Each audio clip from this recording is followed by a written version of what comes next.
साथियों, आप सभी को जय हिंद। आज के इस वीडियो में हम लोग सिंपल प्रेजेंट और प्रेजेंट इंडेफिनिट के बीच को अंतर को समझने वाले हैं। क्या सिंपल प्रेजेंट अलग टेंस है, प्रेजेंट इंडेफिनिट अलग टेंस है? अगर ये अलग अलग है तो हमको एक ही में क्यों पढ़ाया जाता है और किताब में क्यों लिखा है कि simple present oblique present indefinite? Okay, कि ये दोनों अलग अलग है। अगर अलग अलग है तो फिर अलग अलग इसको क्यों नहीं पढ़ाया जाता, और एक ही है तो इसका स्ट्रक्चर एक ही क्यों नहीं होता? जैसे आप इसमें EJMR देख लेते हैं, किसमें? सिंपल प्रेजेंट में आप EJMR देख लेते हैं और आपके दिमाग में आता है अगर EJMR आ रहा है तो वर्ब के फर्स्ट फॉर्म में ING भी आएगा, और नहीं आता तो आप समझते हैं कि ये कहाँ से नहीं आ रहा है। उसी को समझने वाले हैं और डिटेल समझेंगे। थोड़ी वीडियो लंबी हो सकती है लेकिन पेशेंस बनाए रखिएगा, क्योंकि धैर्य ही आपको सिखा सकता है। बिना धैर्य का कुछ नहीं होने वाला, ठीक है। जैसे आप एग्जाम्पल लेते हैं, उसके बाद हम लोग आगे बढ़ेंगे। एग्जाम्पल जैसे कि राम एक अच्छा लड़का है, ठीक है। इसको अगर ट्रांसलेट आप करेंगे तो क्या आता है कि Ram is a good boy, लेकिन इज आने के बाद आप सोचते हैं कि वर्ब कोई नहीं आ रहा और वर्ब के फर्स्ट फॉर्म में ING हमको लगाना है, तो ये ING कहाँ लगेगा? और अगर इज लग रहा है तो हम इंडेफिनिट में स्ट्रक्चर क्या पढ़ते हैं? इंडेफिनिट का स्ट्रक्चर आपको याद है? आप इंडेफिनिट में स्ट्रक्चर पढ़ते हैं कि अगर वर्ब है, वर्ब के फर्स्ट फॉर्म में क्या जोड़ देंगे? अगर सिंगुलर सब्जेक्ट है तो वर्ब के फर्स्ट फॉर्म में हम एस या ES जोड़ देंगे, यही आप पढ़ते हैं। लेकिन यहाँ पर तो कंडीशन है दूसरा है। तो क्या प्रेजेंट इंडेफिनिट और सिंपल प्रेजेंट अलग अलग है? चलिए इसी क्वेश्चन का तलाश पहले हम लोग करते हैं आंसर का इसका, उसके बाद इस फॉर्मेट पे आएंगे और इस पूरे जो भी हमने उदाहरण लिया है, जो भी एग्जाम्पल लिया है, कंप्लीट उसको सॉल्व करेंगे। तो बढ़ते हैं आगे, ठीक। सबसे पहले हम बात करेंगे simple present versus present indefinite. सबसे पहली बात होगी simple present versus present indefinite. जो यहाँ पे आपको प्रेजेंट इंडेफिनिट दिखाया गया है और ऊपर क्या दिखाया गया है? सिंपल प्रेजेंट, ठीक। इन दोनों में क्या अंतर है? पहली बात पहली बात करेंगे सिंपल प्रेजेंट का। सिंपल प्रेजेंट की बात किया जाएगा, इसमें क्या है कि इसमें इसमें EJMR से की गई, आप देखते रहिएगा यहाँ पे क्या लिखा होगा कि इसमें EJMR से की गई वर्तमान अवस्था शामिल होता है और कर्ता पर जोर दिया जाता है। मतलब क्या हुआ? आगे हम लोग जैसे जैसे बढ़ेंगे वैसे क्लियर होता जाएगा। अभी ये ध्यान रखिए कि सिंपल प्रेजेंट में क्या होता है कि हम लोग EJMR as a main verb की तरह यूज़ करते हैं। मेन वर्ब की तरह मतलब क्या? ये हेल्पिंग वर्ब नहीं बनती है। सिंपल प्रेजेंट में जो EJMR आता है वो मेन वर्ब की तरह काम करता है, यानी मुख्य क्रिया की तरह काम करता है। ये हेल्पिंग वर्ब नहीं होता। और EJMR करता क्या है कि कर्ता पर जोर देता है। कर्ता मतलब सब्जेक्ट की पहचान कराता है, यानी सब्जेक्ट की पहचान क्यों कराता है कि वर्तमान में किसी अवस्था विशेषता को बताने का काम करता है कौन? Simple present. अच्छा, सिंपल प्रेजेंट काम करता है, हाँ। तो सिंपल प्रेजेंट कोई पूछे कि सिंपल प्रेजेंट क्या होता है तो आप सीधा बोलिए कि EJMR अगर मेन वर्ब की तरह यूज किया गया है, मेन वर्ब के जैसा यूज किया गया है और उस सेंटेंस में कर्ता पर जोर दिया गया है, कर्ता की अवस्था, कर्ता की पहचान वर्तमान समय में बताई गई हो, वो सिंपल प्रेजेंट होता है। ओके, रिपीट एक बार, सही है? चलिए बढ़िया है, सही है। तो आगे बढ़ा जाए कि प्रेजेंट इंडेफिनिट क्या होता है। तो प्रेजेंट इंडेफिनिट यहाँ पे देखिएगा, प्रेजेंट इंडेफिनिट कहने का अर्थ क्या है कि प्रेजेंट इंडेफिनिट में क्या होता है? एक बार पढ़िएगा, लिखा है सामने। प्रेजेंट इंडेफिनिट में क्या होता है कि ये किसी एक्शन, नॉन एक्शन की जानकारी देता है। नॉन एक्शन की जानकारी कर लीजिएगा। अब नॉन एक्शन और एक्शन ना समझ में आ रहा। एक्शन मतलब होता है कार्य। एक्शन मतलब क्या होता है? तो एक्शन मतलब कार्य होता है, और नॉन एक्शन मतलब जो कार्य जिस पे कोई कार्य, जिस वर्ब से कोई कार्य ना हो। जैसे लव कहा जाएगा तो लव में कोई कार्य होता है क्या? क्या लव को आप देख सकते हैं क्या? नहीं देख सकते ना। तो लव को जब आप नहीं देख सकते, लव पे कोई कार्य नहीं होता है, तो ये क्या है? नॉन एक्शन है। लेकिन अगर गो बोला जाए तो गो मतलब जाना। ये गो आप जाएंगे तो कोई ना कोई देखेगा, आप जाएंगे तो कुछ ना कुछ समय लगेगा, तो ये क्या हो जाएगा? एक्शन वर्ब होता है, ठीक है। तो प्रेजेंट इंडेफिनिट में क्या होता है कि ये किसी एक्शन, नॉन एक्शन की जानकारी देती है, ओके, जो डेफिनिट नहीं होता, जो इनडेफिनिट होता है, ठीक है।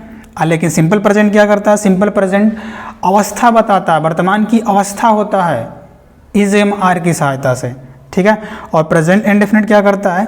ये किसी कार्य के बारे में जानकारी देता है। जैसे मैं स्कूल जाता हूँ, मैं स्कूल जाता हूँ तो क्या बोलेंगे आप? मैं स्कूल जाता हूँ ना, तो आई गो टू स्कूल, यानी मैं कहाँ जाता हूँ? स्कूल जाता हूँ। वहाँ पे कार्य के बारे में बताया जा रहा है। ठीक है, आशा करते हैं कि आपको ये अच्छे से क्लियर हुआ होगा। चलिए तो आगे बढ़ते हैं। ये तो हुआ अंतर हमारा। अब अंतर के बाद देखेंगे हम लोग, देखिए आगे, ये तो हो गया कि जानकारी देता है। अब बात करते हैं कि सिंपल प्रेजेंट कहते किसे है। तो अंतर बता दिया, अंतर में भी आपको डेफिनेशन बता ही दिया। लेकिन अब देखिएगा क्या होता है कि सिंपल प्रेजेंट में क्या होता है। तो सिंपल प्रेजेंट में देखिएगा यहाँ पे इसमें इज एम आर से, अच्छा इज एम आर से की गई वर्तमान अवस्था शामिल होता है। वर्तमान अवस्था शामिल होता है। यह वर्तमान में किसी की पहचान, आप देखिएगा यहाँ पे ध्यान दीजिएगा, यहाँ पे हमने क्या लिखा है कि किसी की पहचान, वर्ग या गुणवत्ता को बताने का काम कौन करता है? तो ये बताने का काम करता है सिंपल प्रेजेंट। ठीक है, तो ये ध्यान रखिएगा कि इसमें क्या होता है कि इज एम आर से की गई वर्तमान अवस्था शामिल होता है। और यह क्या करता है कि यह वर्तमान में किसी की पहचान बताता है। जैसे मैं अध्यापक हूँ, मैं टीचर हूँ, तो आई एम ए टीचर। आप छात्र हैं तो आप क्या बोलेंगे? I am a student. ठीक है, यही बताएंगे ना आप। तो आप पहचान या किसी वर्ग समूह के बारे में बात करता है, किसी की अच्छाई बुराई के बारे में बात करता है। कौन? Simple present. ठीक है, आशा करते हैं कि ये सिंपल प्रेजेंट आपको क्लियर हुआ होगा। और यहाँ पे एग्जांपल एक लिए हैं कि मैं एक अध्यापक हूँ। ठीक है, मैं एक अध्यापक हूँ। अगला, तुम मेरे भाई हो। तो यहाँ पे हम पहचान बता रहे हैं कि वो मेरा भाई है। ये सिंपल प्रेजेंट की बातें हैं। और अगला यहाँ पे एक स्ट्रक्चर दिखाया गया है, इसको ध्यान से समझ लीजिएगा। इधर दिखाएं हम टाइम और इधर दिखाएं क्या? Time present. टाइम किसका? प्रेजेंट। क्यों? कि जो वर्ब का फर्स्ट फॉर्म होता है वो दिखाता है कौन सा? Time present. और एक वर्ब होता है बी मतलब होता है बेस फॉर्म। अब बी का ही जब वर्ब का फर्स्ट फॉर्म बनाते हैं तो इज एम आर बनता है। इज होता है सिंगुलर, आर होता है प्लूरल, एम जो होता है एक्सेप्शन है, ये बन जाएगा। देखिए एम आ जाता है प्रेजेंट में प्लूरल के रूप में। ठीक है, तो इसी का हम लोग यूज़ करने वाले हैं इज एम आर का। और इसी इज एम आर यानी बी का first form is am are बनता है, इज एम आर। और इज एम आर अगर मेन वर्ब की तरह आ जाए तो वही सिंपल प्रेजेंट बना देता है। आशा है कि आपको ये क्लियर हुआ होगा। आगे बढ़ते हैं। अगला देखिए, सिंपल प्रेजेंट में स्ट्रक्चर आपके पास होगा पॉजिटिव का। पॉजिटिव मतलब क्या होता है? पॉजिटिव मतलब सकारात्मक। सकारात्मक मतलब जैसे कहते हैं ना, कबूल है, स्वीकार है। हाँ भाई कबूल है, तो कबूल है यानी पॉजिटिव। ठीक है, तो पॉजिटिव में अगर बात करें तो क्या होता है? सब्जेक्ट। सबसे पहले ये ध्यान रखिएगा कि हमको अगर कोई भी सेंटेंस बना रहे हैं एक्टिव वॉइस में, तो सब्जेक्ट आता है, वर्ब आता है, फिर क्या आता है? ऑब्जेक्ट आता है। इसी का पालन किया जाता है। तो पहले क्या आना चाहिए? तो पहले आएगा सब्जेक्ट, फिर क्या आएगा? वर्ब, फिर क्या आएगा? ऑब्जेक्ट। तो सब्जेक्ट तो आ गया, लेकिन सब्जेक्ट सिंगुलर भी हो सकता है, एक की भी बात करेगा, और बहुत की भी बात कर सकता है, यानी दो या दो से अधिक भी की भी बात कर सकता है। तो अकेला होगा तो वो होता है सिंगुलर, और दो से अधिक हो जाएगा या दो ही हो जाएगा वो हो जाएगा प्लूरल। ठीक है, अब सब्जेक्ट सिंगुलर क्या होता है? तो ऊपर देखिए यहाँ पे लिखा गया है कि सब्जेक्ट पीएल मतलब होता है प्लूरल। पीएल का मतलब क्या होगा? प्लूरल। और एसएल का मतलब हो जाएगा सिंगुलर। एसएल का मतलब ऊपर देखते रहिएगा सिंगुलर। सब्जेक्ट अगर प्लूरल की बात है, प्लूरल कौन होता है? तो वी, दे, यू, और जितने भी प्लूरल की बात हो जाए, बॉय को बना दे बॉयज़ हो जाएगा प्लूरल। सिंगुलर में कौन होगा? ही, सी, इट, किसी का नाम या कोई भी सिंगुलर। ठीक है, ये बनता है सब्जेक्ट सिंगुलर। तो सब्जेक्ट अगर सिंगुलर रहेगा तो आएगा इज, ये ध्यान रखिएगा। आई अगर आ जाए तो आई अपने साथ, इसके साथ फिक्स होता है एम, और ये अपने बाद नाउन या एडजेक्टिव लेता है। यही तो इसकी खूबी है सिंपल प्रेजेंट की, कि अपने बाद या तो कोई नाउन लेगा या तो एडजेक्टिव विशेषता बताएगा, या तो किसी की पहचान बताएगा तो किसी का नाम ले लेगा नाउन, या तो किसी की विशेषता बताएगा तो कोई एडजेक्टिव ले लेगा, है ना, एडजेक्टिव ले लेगा। सही है, तो आशा करते हैं कि ये आपको फॉर्मेट समझ में आ रहा होगा। दूसरे फॉर्मेट में बढ़ते हैं। दूसरा देखिए, दूसरा पॉजिटिव यहाँ पे तो हो गया, लेकिन ये तो सिंगुलर था। अब प्लूरल की भी बात कर लिया जाए तो प्लूरल में क्या होता है? तो प्लूरल में देखिए, अगर सब्जेक्ट प्लूरल रहे तो आएगा आर, और नाउन आएगा, नहीं तो एडजेक्टिव आएगा। सही है, आशा करते हैं कि दोनों जो फॉर्मेट है आपको क्लियर हुआ होगा। आगे बढ़ते हैं एग्जाम्पल पे। ठीक है, ओके, अगला एग्जाम्पल होगा हम लोग का। देखिएगा एग्जाम्पल क्या है, पहला देखिएगा। अब थोड़ा तेज़ी में चलेंगे हम लोग, ध्यान से देखते रहिएगा। पहला एग्जाम्पल है सब्जेक्ट सिंगुलर वाले का। एसएल मतलब क्या समझाए हैं आपको? सिंगुलर होता है। ठीक है, सब्जेक्ट सिंगुलर होता है। राम एक अच्छा लड़का है। ठीक है, Ram is a good boy. Ram मतलब, राम का तो पहला हम नाम लिख लेंगे, है ना। इसको हम ध्यान से एक बार विस्तृत समझा दे रहे हैं, बाकी को आपको समझने में देर नहीं होगा। तो राम का तो राम सब्जेक्ट हो गया। इज एम आर आपको बताया गया था कि यहाँ पे इज क्या कर रहा है, मेन वर्ब की तरह काम कर रहा है। आप सोचेंगे कैसे मेन वर्ब हुआ, क्योंकि इसके आगे या पीछे कोई वर्ब है और पीछे इसका कोई वर्ब यहाँ पे दिख रहा है। यहाँ पे तो एडजेक्ट आर्टिकल दिख रहा है, आर्टिकल के बाद एडजेक्टिव है, एडजेक्टिव के बाद नाउन है, दिख रहा। तो यहाँ पे क्या हो जाएगा, Ram is a good boy. बढ़िया। अगर सब्जेक्ट प्लूरल हो तब गुरुजी क्या होगा, तो अगला मैं एक छात्र हूँ, मैं क्या हूँ, मैं एक छात्र हूँ। एक्सेप्शन है, मैं मतलब तो अकेले की ही बात करता है, लेकिन अगर प्रेजेंट टेंस में बात करें तो मैं को आई को प्लूरल माना गया है। ठीक है, तो आई अपने साथ एम को लेकर आता है। तो आई एम अ स्टूडेंट, क्या बोलेंगे आप, I am a student, I am a student, I am a student. ठीक है, आगे बढ़ते हैं अगले पे। अगला स्ट्रक्चर हो जाएगा निगेटिव, क्योंकि हम लोग पॉजिटिव का लिए थे, अब ये निगेटिव है, मतलब स्वीकार नहीं है, नहीं है, कबूल है, नहीं है। तो निगेटिव वाले पे आते हैं। तो निगेटिव वाले पे अगर आएंगे हम लोग तो सब्जेक्ट तो सिंगुलर रहेगा ही, सब्जेक्ट तो पहले ही आएगा। उसके बाद अगर सब्जेक्ट सिंगुलर है तो इज आएगा, तो बता ही दिए थे आपको। और प्लूरल आई रहे तो एम आएगा। ठीक है, आई के साथ एम फिक्स है। निगेटिव दिखाने के लिए कौन आ जाएगा, तो निगेटिव बताने के लिए, नकारात्मक बताने के लिए नॉट जुड़ जाएगा बस। उसके बाद नाउन या एडजेक्टिव आ जाएगा। सही है, आगे बढ़ा जाएगा।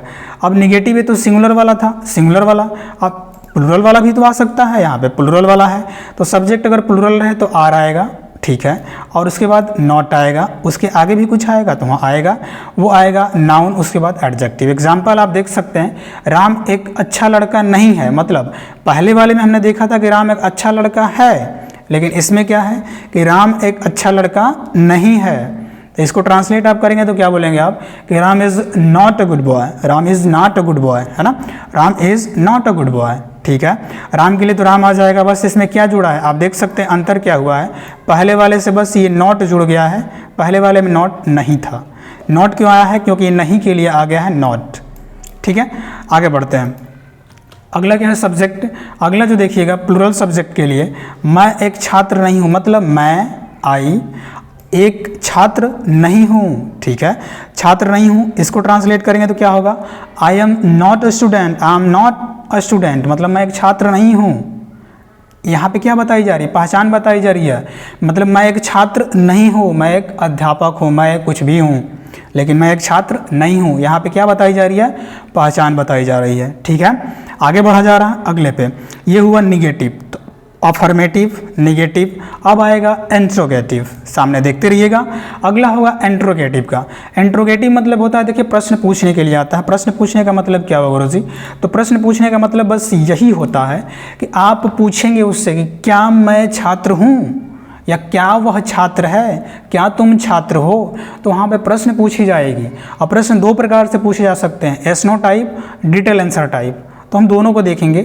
डिटेल आंसर टाइप को डबल इंट्रोगेटिव कह दिया जाता है। ठीक है, अब देखिए यहाँ पे प्रश्न पूछना हो तो सबसे पहले देखिए, सबसे पहले हेल्पिंग वर्ब को रखा जाता है, जो हमने यहाँ पे है ना, हेल्पिंग वर्ब आता है, लेकिन हेल्पिंग वर्ब इसमें तो है नहीं, तो कौन है इसमें, इज एम आर है ना, मेन वर्ब। तो मेन वर्ब को ही आगे लाओ, इसी को आगे लाओ, प्रश्न तो पूछना है ना। हाँ, तो इज एम आगे आ जाएगा। सिंगुलर सब्जेक्ट के लिए इज आएगा और आई के लिए एम, इतना तो पता है। उसके बाद नाउन या एडजेक्टिव। ठीक है, बढ़िया। अगला हो जाएगा इंट्रोगेटिव का, देखिएगा अगला इंट्रोगेटिव के लिए क्या है, तो अगला जो इंट्रोगेटिव के लिए है, अब वही बात है कि सब्जेक्ट अगर प्लूरल रहे तो आर आएगा, नाउन या एडजेक्टिव आ जाएगा। एग्जाम्पल देखिएगा यहाँ पे क्या है, एग्जाम्पल हो जाएगा, क्या राम अच्छा लड़का है, या क्या राम एक अच्छा लड़का है। तो आप यहाँ पे क्या पूछ रहे हैं, क्या राम अच्छा लड़का है, तो कोई आंसर देगा हाँ या ना। तो ये हुआ एस नो टाइप में, क्योंकि आप इसको आंसर दे सकते हैं कि हाँ राम अच्छा लड़का है, ना राम अच्छा लड़का नहीं है। इसको अगर ट्रांसलेट करें तो क्या होगा, is Ram a good boy. लेकिन ध्यान रखिएगा, इज में आई क्या होगा, तो आई कैपिटल होगा। ठीक है, वैसे टाइपिंग मिस्टेक हो जाता है, यहाँ पे ध्यान रखिएगा। इज होगा कैपिटल, यहाँ पे आई जो इज में आई कैपिटल होगा, बाकी सब ठीक है। तो is Ram a good boy, is Ram a good boy. बढ़िया, आगे बढ़ा जा। अगला जब बढ़ेंगे हम लोग तो क्या हो जाएगा, प्लूरल के लिए, क्या तुम छात्र हो, क्या तुम छात्र हो। जैसे आपसे पूछा जाए, कोई पूछे क्या तुम छात्र हो, मान लीजिए कुछ आप गलती किए होंगे, गलती मतलब कुछ उदंडता कर रहे होंगे, और छात्र अगर शालीन रहता है, छात्र का नेचर शालीनता का है, अगर आप शालीन नहीं है तो कोई पूछेगा ना क्या तुम छात्र हो, है ना, क्या तुम छात्र हो। तो यहाँ पे हो नहीं क्या होगा, हो, क्या तुम छात्र हो, क्या बोलेंगे यहाँ पे, हो नहीं क्या, क्या तुम छात्र हो, सही है। अब आप देखिए यहाँ पे क्या बनाएंगे आप, are you a student, are you a student, are you a student, ठीक है, क्या तुम छात्र हो, ठीक है। तो यहाँ पे ध्यान रखिएगा, हो नहीं क्या है, क्या तुम छात्र हो, सही है।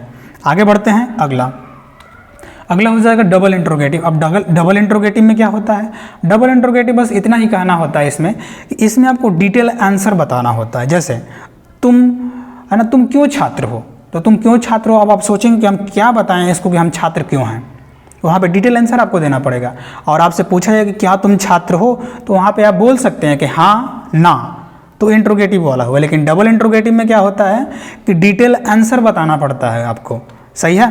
तो यहाँ पे अगर फॉर्मेट की बात की जाए तो देखिए इज एम आर तो पहले ही जुड़ा था, कोई बात ना, लेकिन WH वर्ड आ जाता है, क्या, वाई, व्हाट, है ना, वेयर, ऐसा सब आ जाता है WH वर्ड। और उसके बाद सब्जेक्ट सिंगुलर रहेगा तो इज, और आई रहेगा तो एम, ओके। यहाँ पे आई के साथ एम और नाउन या एडजेक्टिव, बढ़िया बात है। आगे बढ़िए, अगला क्या है, अगला हो जाएगा अगर डबल इंट्रोगेटिव में क्या हो, अगर प्लूरल रहे तब, तो प्लूरल रहे तो आर आ जाएगा, बाकी सब सेम रहेगा। आप देख लीजिए WH वर्ड तो आएगा ही आएगा, हाँ, उसके बाद आर आएगा। सब्जेक्ट यहाँ पे क्या है, तो सब्जेक्ट है PL यानी प्लूरल की बातें हैं। ऊपर देखते रहिएगा, यहाँ पे हम लिखें कि प्लूरल कौन कौन हो सकता है, सब्जेक्ट सिंगुलर कौन कौन हो सकता है, SL मतलब सिंगुलर, PL मतलब प्लूरल, नाउन उसके बाद यह एडजेक्टिव आएगा। बहुत बढ़िया गुरुजी। अब इसका एग्जाम्पल बता दीजिए। एग्जाम्पल इसका हो जाएगा, राम अच्छा लड़का क्यों है, राम अच्छा लड़का क्यों है, आपसे पूछा जा रहा है कि राम अच्छा लड़का क्यों है, तो आपको इसको सॉल्व करेंगे तो क्या बोलेंगे, why is Ram a good boy, why is Ram a good boy, मतलब वाई मतलब क्यों है, क्यों। आपसे पूछा जा रहा है डिटेल आंसर कि बताओ कि आप बता रहे हैं कि राम अच्छा लड़का है। अब आपसे कोई पूछा कि राम अच्छा लड़का क्यों है, उसका विशेषता तो बताओ, तो आप बोलेंगे why is Ram a good boy, ठीक है। इसको ट्रांसलेट करें, अगला जब हम लें प्लूरल का, सब्जेक्ट क्या रहेगा, आपकी बार सब्जेक्ट रहेगा प्लूरल। अब यहाँ पे क्या पूछा जाएगा, तुम बुरे क्यों हो। आप बोलेंगे अगर कोई किसी से आप पूछे, कोई आपसे पूछे कि तुम बुरे क्यों हो, तो यहाँ पे क्यों मतलब आपसे पूछा जा रहा है कि क्यों बुरा हो, तुम बुरे क्यों हो, तो वहाँ पे वाई का पूछा जा रहा है कि वाई। अब क्या होगा कि वाई आर यू बैड, है ना, वाई आर यू बैड, तुम बुरे क्यों हो, वाई आर यू बैड, तुम बुरे क्यों हो, वाई मीन्स क्यों, ठीक है। आगे बढ़ते हैं, अब अगला हम लोग का हो जाएगा डबल इंट्रोगेटिव तो हो गया, लेकिन एक और सेंटेंस बन सकता है। आप खुद सोचिए, अगर आपसे पूछा जाए कि राम अच्छा लड़का क्यों नहीं है, मतलब अगर आपने बोला, आपने किसी से कहा कि राम अच्छा लड़का नहीं है, तो कोई आपसे पूछेगा ना कि राम अच्छा लड़का क्यों नहीं है, कारण तो बताओ। अब वहाँ पे क्यों और नहीं दोनों जुड़ जा रहा है, तो एक अगला स्ट्रक्चर बनता है जिसको हम लोग बोलते हैं, जिसको हम क्या बोल सकते हैं, जिसको हम बोल सकते हैं डबल इंट्रोगेटिव प्लस निगेटिव। जो स्ट्रक्चर आपके सामने चल रहा है क्या है कि WH वर्ड तो आएगा ही आएगा, ठीक है, क्योंकि उसके बाद इज एम, सब्जेक्ट सिंगुलर रहेगा तो इज, आई रहेगा तो एम, नॉट आएगा बीच में, और नॉट कहाँ आता है, सब्जेक्ट के बाद। लेकिन इसका कॉन्ट्राडिक्ट मतलब छोटा अगर संक्षिप्त रूप लगाएं तो इज नॉट को इजंट भी कर देते हैं, जो इज के बाद ही लग जाता है, ये ध्यान रखिएगा। आर नॉट आरंट हो जाएगा, आर के बाद लग जाता है, संक्षिप्त रूप यहाँ पे लिखा गया है। अब देखिए नॉट तो लिख दिया, उसके बाद नाउन या एडजेक्टिव होगा। अगला स्ट्रक्चर की बात करें प्लूरल वाला, तो डबल इंट्रोगेटिव साथ में नेगेटिव तो आएगा ही आएगा, तो WH वर्ड तो आएगा, आर, सब्जेक्ट प्लूरल रहे तो क्या आता है, आर आता है। उसके बाद नॉट तो आएगा ही क्योंकि निगेटिव भी है इंट्रोगेटिव भी है, नाउन या एडजेक्टिव आएगा क्योंकि सिंपल प्रेजेंट है।